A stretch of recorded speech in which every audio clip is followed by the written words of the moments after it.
Hello, Eris family, and welcome back to Story Time. Today we are reading Chapter 14 of C.S. Lewis's The Lion, the Witch, and the Wardrobe.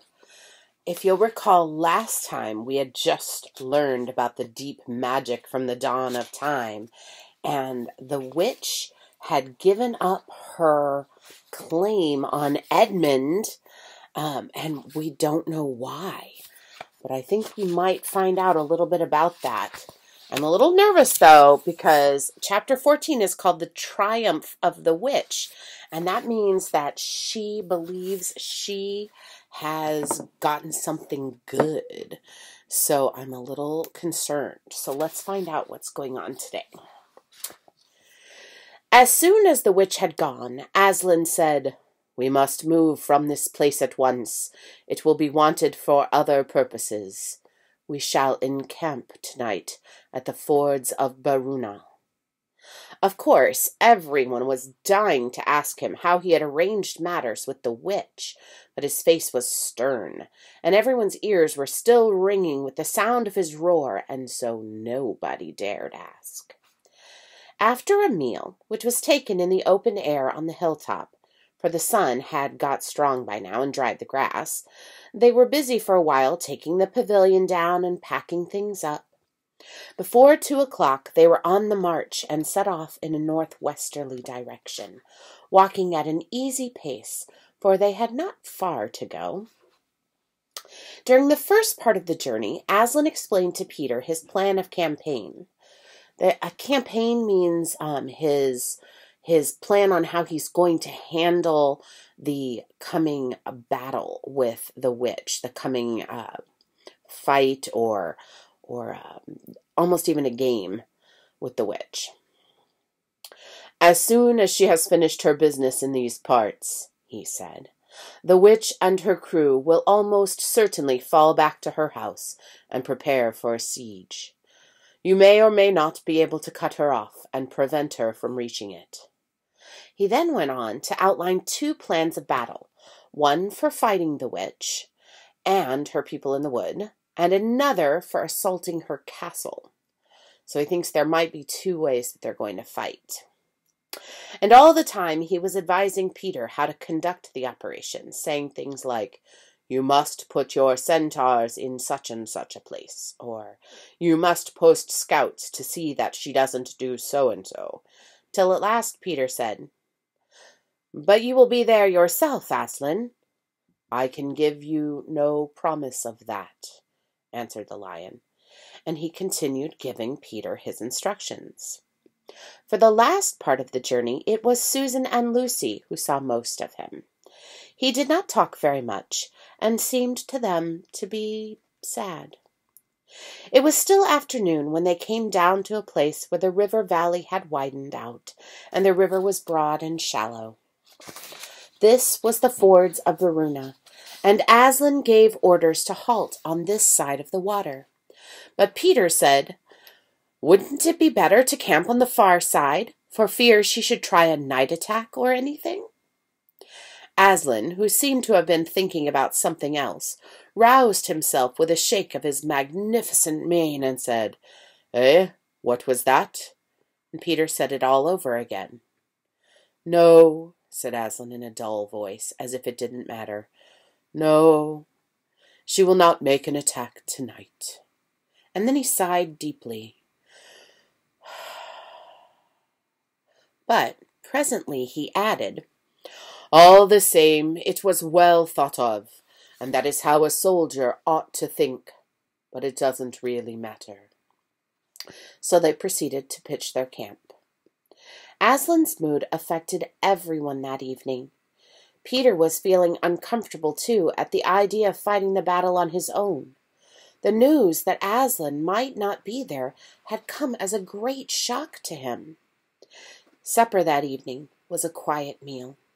Everyone felt how different it had been last night, or even that morning. It was as if the good times, having just begun, were already drawing to an end. That feeling affected Susan so much that she couldn't get to sleep when she went to bed.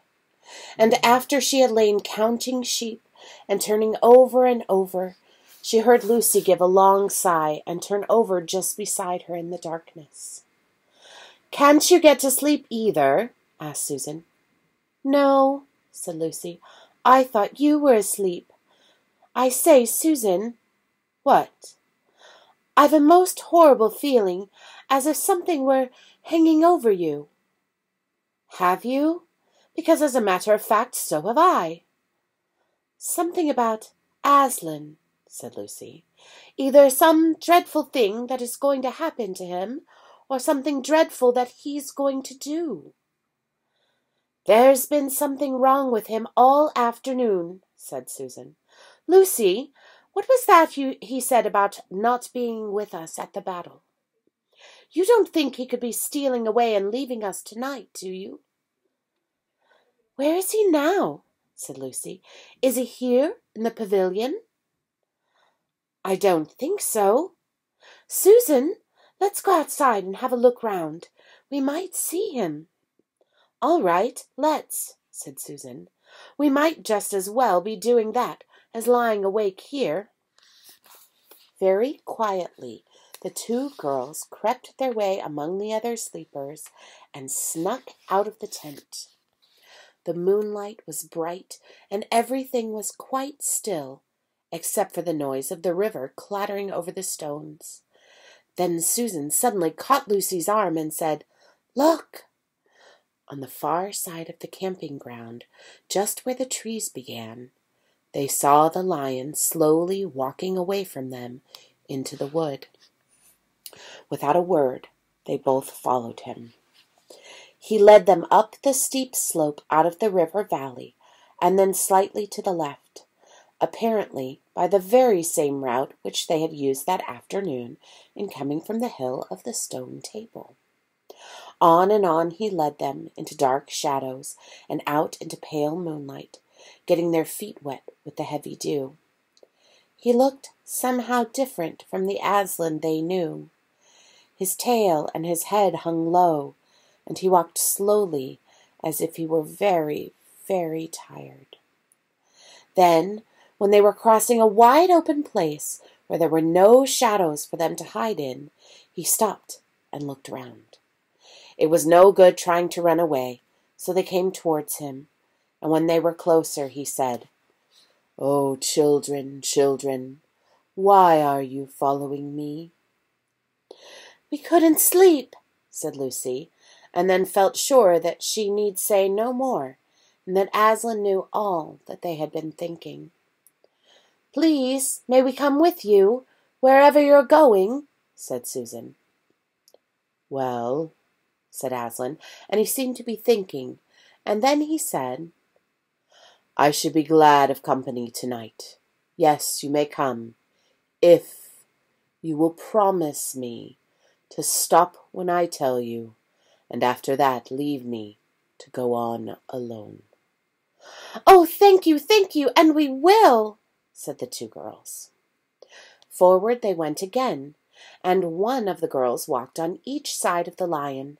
But how slowly he walked, and his great royal head drooped, so that his nose nearly touched the grass. Presently he stumbled and gave a low moan. "Aslan, dear Aslan," said Lucy, "what is wrong? Can't you tell us?" "Are you ill, dear Aslan?" asked Susan. "No, I am sad and lonely. Lay your hands on my mane so that I can feel you are there, and let us walk like that." This is not sounding very good. I'm a little bit nervous. And so the girls did what they would never have dared to do without his permission, but what they had longed to do ever since they first saw him. They buried their cold hands in the beautiful sea of fur and stroked it, and so doing walked with him. And presently they saw that they were going with him up the slope of the hill on which the stone table stood. They went up at the side where the trees came furthest up, and when they got to the last tree, it was one that had some bushes around it, Aslan stopped and said, "Oh, children, here you must stop, and whatever happens, Do not let yourselves be seen. Farewell." And both the girls cried bitterly, though they hardly knew why. And they clung to the lion and kissed his mane and his nose and his paws and his great sad eyes. Then he turned from them and walked out onto the top of the hill. And Lucy and Susan, crouching in the bushes, looked for him. And this is what they saw. A great crowd of people were standing all around the stone table, and though the moon was shining, many of them carried torches, which burned with evil-looking red flames and black smoke. But such people!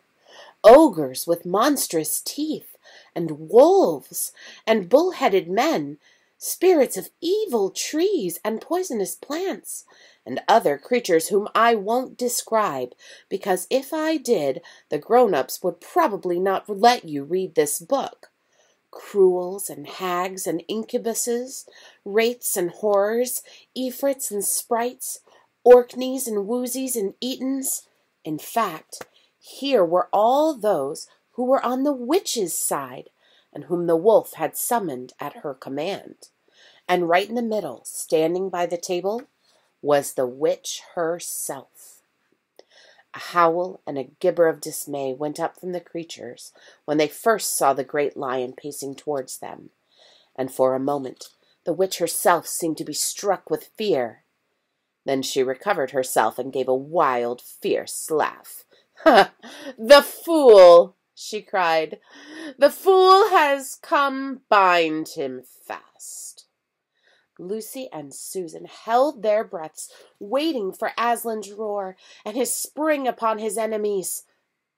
But it never came. 4 hags, grinning and leering, yet also, at first, slightly hanging back and half afraid of what they had to do, had approached him. "Bind him, I say," repeated the White Witch. The hags made a dart at him and screeched with triumph when they found that he made no resistance at all. Then others, evil dwarfs and apes, rushed in to help them, and between them they rolled the huge lion round on his back and tied all his 4 paws together, shouting and cheering as if they had done something brave, though, had the lion chosen, one of those paws could have been the death of them all. But he had made no noise, even when the enemies, straining and tugging, pulled the cords so tight that they cut into his flesh. Then they began to drag him towards the stone table. "Stop!" said the witch. "Let him first be shaved." Another roar of mean laughter went up from her followers as an ogre with a pair of scissors came forward and squatted down by Aslan's head.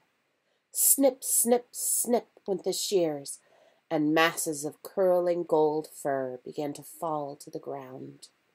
Then the ogre stood back, and the children, watching from their hiding place, could see the face of Aslan looking all small and different without his mane. The enemies also saw the difference.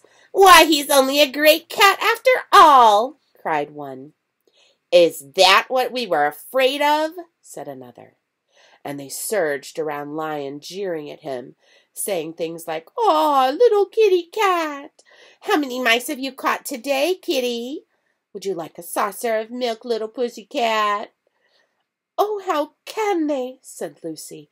Tears were streaming down her cheeks. "The brutes, they're terrible!" For now that the first shock was over, the shorn face of Aslan looked to her to be braver and more beautiful and more patient than ever before. "Muzzle him," said the witch. And even now, as they worked around his face, putting on the muzzle, one bite from his jaws would have cost 2 or 3 of them their hands. But he never moved, and this seemed to enrage all that rabble.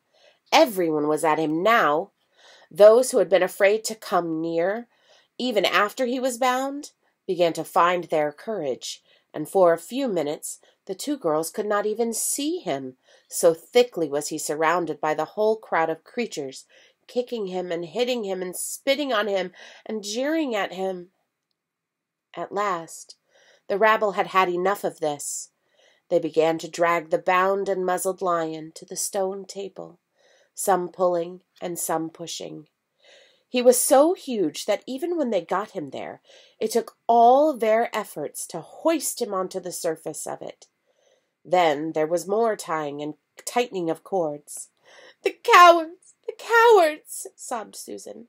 "Are they still afraid of him even now?" When once Aslan had been tied, and tied so that really he was nothing more than a mass of cords, and put on the flat stone, a hush fell over the crowd. 4 hags, holding 4 torches, stood at the corners of the table. The witch bared her arms as she had bared them the previous night, when it had been Edmund instead of Aslan. Then she began to sharpen her knife. It looked to the children, when the gleam of the torchlight fell on it, as if the knife were made of stone and not of steel, and it was of a strange and evil shape. At last she drew near. She stood by Aslan's head.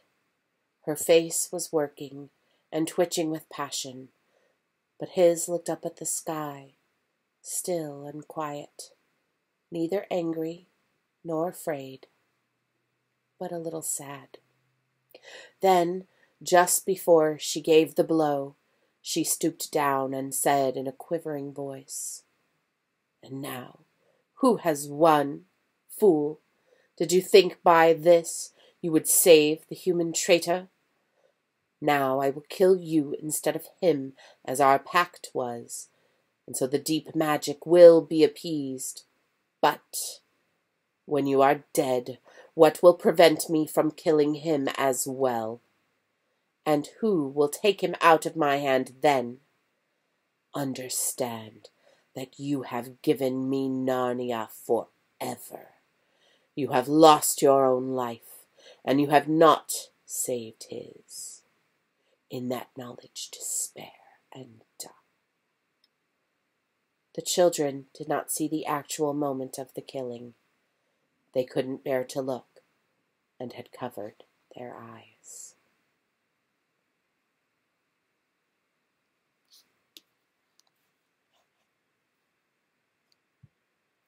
I promise this story does have a happy ending, but that was a pretty incredible chapter to just have to read. Aslan's the king, and now he's gone. How will the children get on without him? What do you think will happen next? I hope you'll join me when we read chapter 15, Deeper Magic from Before the Dawn of Time. Have a good evening.